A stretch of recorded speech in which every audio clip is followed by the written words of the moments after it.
जी दोस्तों, अव्हांखे भलीकार चवंदा पंहिंजे चैनल सिंधी लाइव में। दोस्तों, अॼु असां अव्हांखे ॿुधाईंदासीं सिंध सां लाॻापियल हिकु सुहिणी मनमोहणी सुंदरीअ जे बारे में। Bigg Boss fame girl Sonali Nagrani नांगन जी राणी सोनाली नागराणी। सोनाली नागराणीअ जो जनम 20 डिसंबर 1981 दिल्लीअ में रहंदड़ हिकु सिंधी फैमिली में थियो। सोनाली नागराणी पंहिंजी इब्तिदाई तालीम दिल्ली मां हासिलु कई ऐं दिल्लीअ जे हिकु college Lady Shri Ram College मां तारीख़ यानी कि हिस्ट्रीअ में ग्रेजुएशन कई। Bigg Boss fame girl Sonali Nagrani पंहिंजे कैरियर जी शुरूआत 2003 में कई, जॾहिं हिनखे पहिरियों दफ़ो फेमिना मिस इंडिया में सिलेक्ट कयो वियो।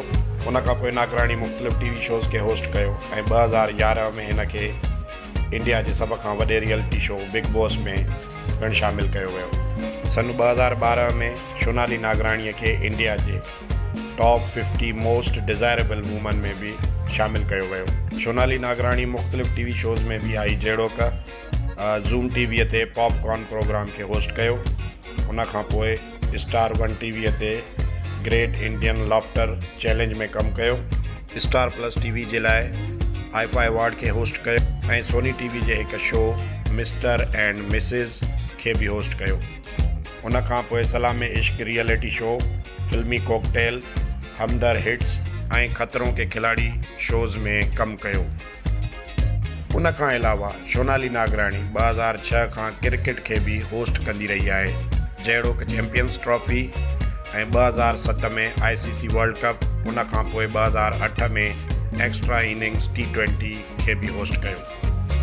2009 में साइरस ऐं वसीम अकरम सां गॾु ICC T20 वर्ल्ड कप खे भी होस्ट कयो।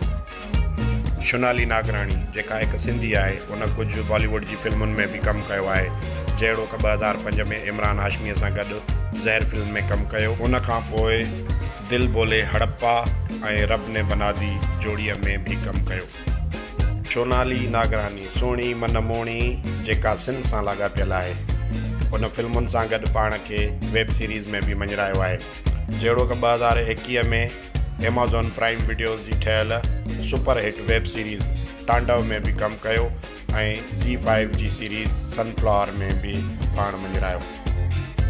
असां अव्हांखे शॉर्ट बायोग्राफी वीडियोज़ जे थ्रू मालूमात ॾींदा आहियूं पूरी दुनिया में रहंदड़ सिंधी माण्हुनि जे बारे में। उमेद आहे त अव्हांखे वीडियो पसंदि आयो हूंदो। अव्हांखे गुज़ारिश कंदासीं त असांजे चैनल खे लाइक कयो, सब्सक्राइब कयो ऐं मुख़्तलिफ़ दोस्तनि ताईं शेयर कयो। वॾी महिरबानी, लख थोरा, जिए लतीफ़, जय झूलेलाल।